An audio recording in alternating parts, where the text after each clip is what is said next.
Crônicas do Amanhecer. Por Feijão, Centro Espírita Allan Kardec de Balneário Gaivota, 12 de maio de 2019.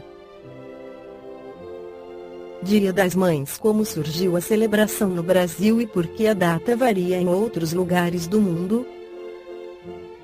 O segundo domingo de maio é consagrado às mães, em comemoração aos sentimentos e virtudes que o amor materno concorre para despertar e desenvolver no coração humano, contribuindo para seu aperfeiçoamento no sentido da bondade e da solidariedade humana.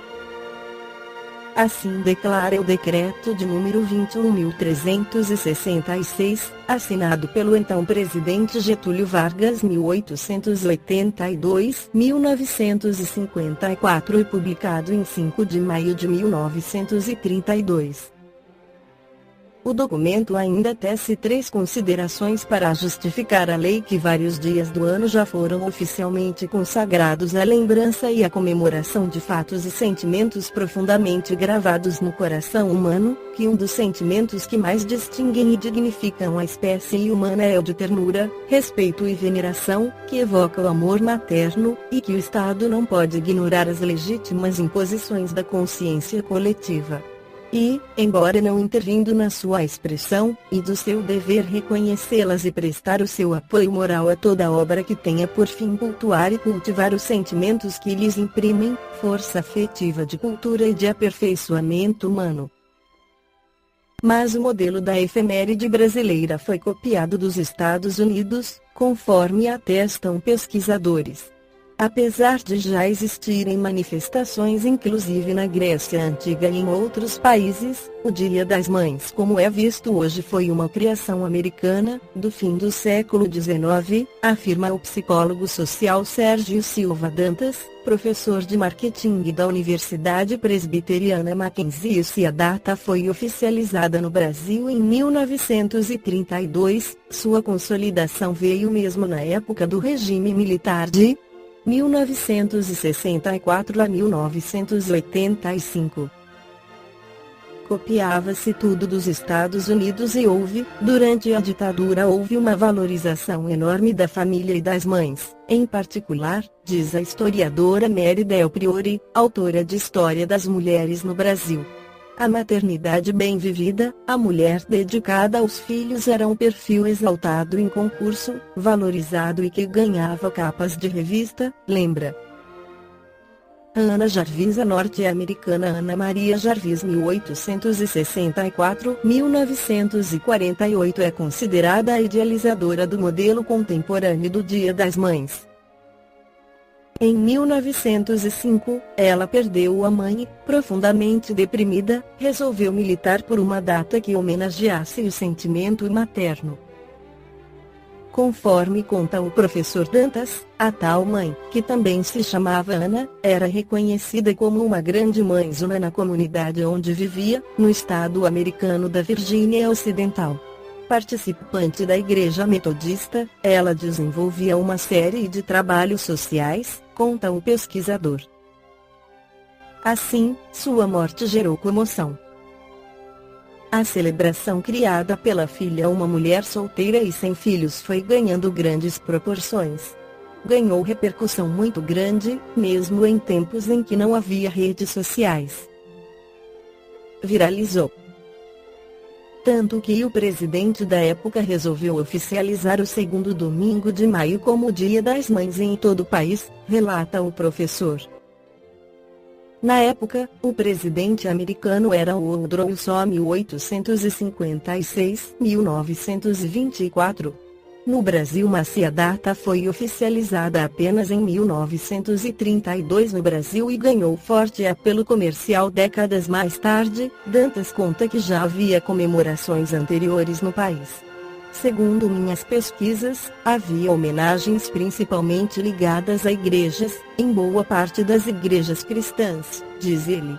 Em maio se comemora o mês de Maria, a mãe de Jesus, então já se faziam associações ao papel da mãe. Há registros de que em 12 de maio de 1918 ocorreu uma celebração dedicada ao Dia das Mães no Rio Grande do Sul, por iniciativa da Associação Cristã de Moços. Já a Igreja Católica, no Brasil, acabou incorporando a tradição em 1947, por iniciativa do então Cardeal Arcebispo do Rio de Janeiro, B. Jaime de Barros Câmara 1894-1971. Segundo o professor do Mackenzie, a oficialização feita por Getúlio Vargas em 1932 atendeu apelos da população. Era um momento de valorização da mulher como cidadã e, na ótica da época, seu papel materno precisava ser ressaltado também. Foi mais ou menos nesse período que as mulheres começaram a ter direito a voto, exemplifica o professor. Vargas queria fazer uma ação junto ao público feminino. Da celebração para o cunho comercial, o salto foi natural. Não demorou muito para a data ser associada à questão comercial, uma vez que na cultura ocidental tudo o que é comemoração está muito ligado ao consumo e, de alguma forma, trocamos presentes, contextualiza. Não há grandes registros históricos sobre como isso foi se desenvolvendo, mas o que se sabe é que o comércio começou a visualizar no Dia das Mães uma grande oportunidade. O Dia das Mães é a segunda data mais importante do comércio brasileiro, perdendo apenas para o Natal. Supera o Dia dos Namorados, dos pais e das crianças, até pelo apelo emocional e sentimental que as mães representam, afirma Dantas. No livro Consolador pela psicografia de Francisco Cândido Xavier, o Espírito Emmanuel esclarece sobre o dever das mães ao responder à pergunta 189: que deve fazer a mãe terrestre para cumprir evangelicamente os seus deveres, conduzindo os filhos para o bem e para a verdade. No ambiente doméstico, o coração maternal deve ser o expoente divino de toda a compreensão espiritual e de todos os sacrifícios pela paz da família. Dentro dessa esfera de trabalho, na mais santificada tarefa de renúncia pessoal, a mulher cristã acende a verdadeira luz para o caminho dos filhos através da vida. A missão materna resume-se em dar sempre o amor de Deus, o Pai de infinita bondade, que pôs no coração das mães a sagrada essência da vida. Nos labores do mundo, existem aquelas que se deixam levar pelo egoísmo do ambiente particularista, contudo, é preciso acordar a tempo, de modo a não viciar a fonte da ternura.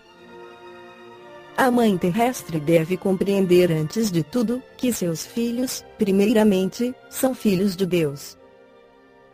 Desde a infância, deve prepará-los para o trabalho e para a luta que os esperam.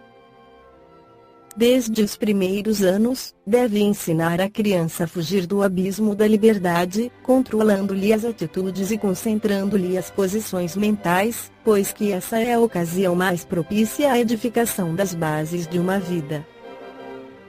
Deve sentir os filhos de outras mães como se fossem os seus próprios, sem guardar, de modo algum, a falsa compreensão de que os seus são melhores e mais altamente aquinhoados que os das outras. Ensinará a tolerância mais pura, mas não desdenhará a energia quando seja necessária no processo da educação, reconhecida a heterogeneidade das tendências e a diversidade dos temperamentos.